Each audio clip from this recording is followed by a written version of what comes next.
inflation was just 2.2% over the past 3 months.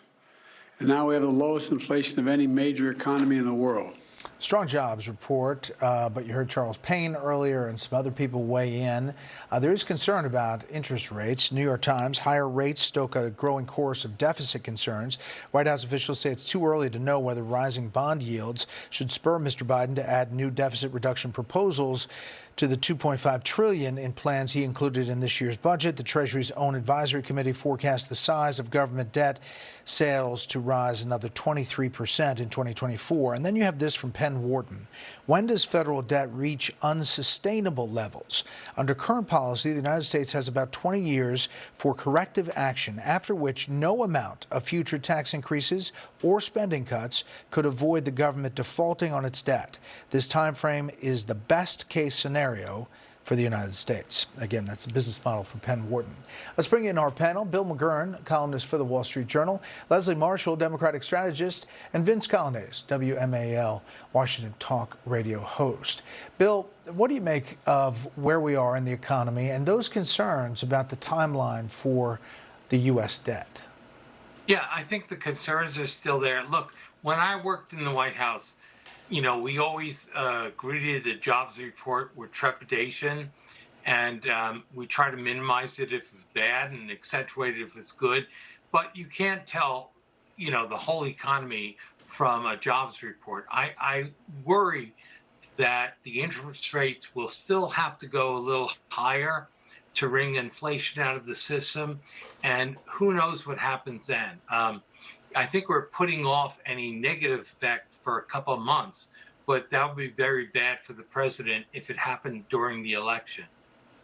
Yeah, Leslie, for the president to run on Bidenomics, and he says, you know, we've done this, and Bidenomics is working, you know, with interest rates possibly ticking up more, people are paying more and they're not feeling great at home if you look at the polls. Is that fair to say?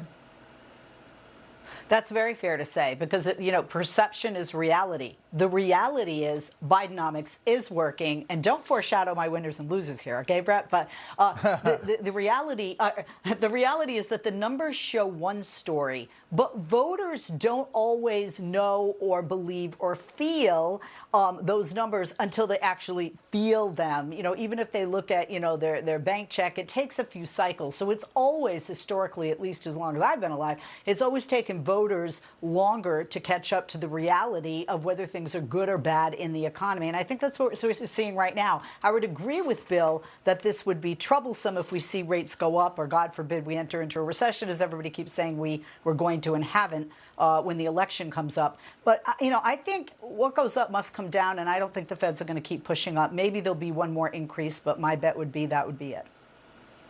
Vince, what do you think?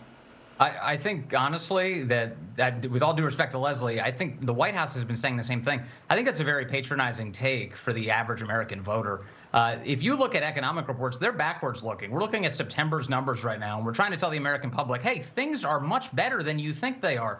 Americans don't need data from the government in order to ratify their judgments. Their expenses have skyrocketed. In fact, if you look at those September jobs numbers, one thing that really stands out to me is nearly 40% of all the jobs gains were people taking second jobs just to survive this economy. We have credit card debt that's now over $1 trillion. That's a record. And mortgage rates, as of today, are as high as they've been this century. It is not a good economic situation right now, and that's why that number keeps showing up in the polls. Americans don't need the government to tell them things are good. They just need to discover that they have the money to be able to afford their lives. All right, we have a Friday thing that we do, and we take a trip down to a place called Candidate Casino. We're going to do it for both sides very quickly. You get $100 in chips. There's a GOP primary first. You have to bet. Bill, first to you. I would, first of all, Brett, if I had actually bet my own money all the times I've been on with you, I'd be bankrupt by now. So I should admit that first. I would put 60 on Trump, 20 on Haley, and 20 on DeSantis. I still suspect Trump won't be the nominee, but time is running out. All right, Leslie. Hold on. Let me get around. I'm going to put 95 on Trump, and I'm going to put 5 on Nikki Haley. I think she's done well in the past 2 debates. Vince?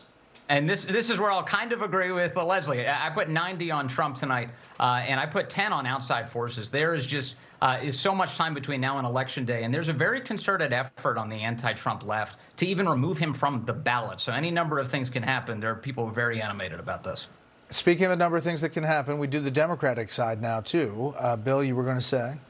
I was going to say, it's very similar for me. I look at Biden and say 70 for him because I think a severe trip or fall or embarrassment could take him out, but nobody has so far. And I think Gretchen Whitmer, I'd put her at 20 over Gavin Newsom. I think she's a sleeper candidate, but more formidable than Gavin Newsom, who's open to the charge of California values and stuff. Leslie? 100 on Biden. Okay, that's easy. Vince? I've got 50 on Biden. It's a coin toss. The other side is Newsom gets 30, and then Kamala Harris gets 20. They have a party that's too captured by identity politics to just abandon her, so she may be the nominee. All right, there you go. You could put half of Trump supporters into what I call the basket of deplorables. How did people get basically drawn in by Hitler?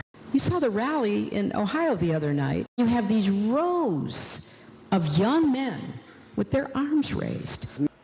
Deprogramming from the former Democratic nominee, Hillary Clinton. The Trump campaign pushed back, saying President Trump has said countless times that they are only coming after him because he stands in their way from coming after you. And Hillary Clinton just confirmed that to be true. Meantime, Shannon Bream has an interview with Florida Governor Ron DeSantis, and he said this. All right, back with the panel. Vince, what do you think of all this? And she just sounds resentful and angry. I will say, though, it's not unique to her situation. There are a lot of Democrats who have used language like this in recent years, that Trump supporters need to be reprogrammed. Jamie Raskin has done this actually extensively. And it's a very toxic and dangerous road for government leaders to go down. It means that they're not interested in actually earning votes from voters. Instead, they are suggesting that they are beyond redemption, that they need to be forced into some sort of re-education. It's dangerous.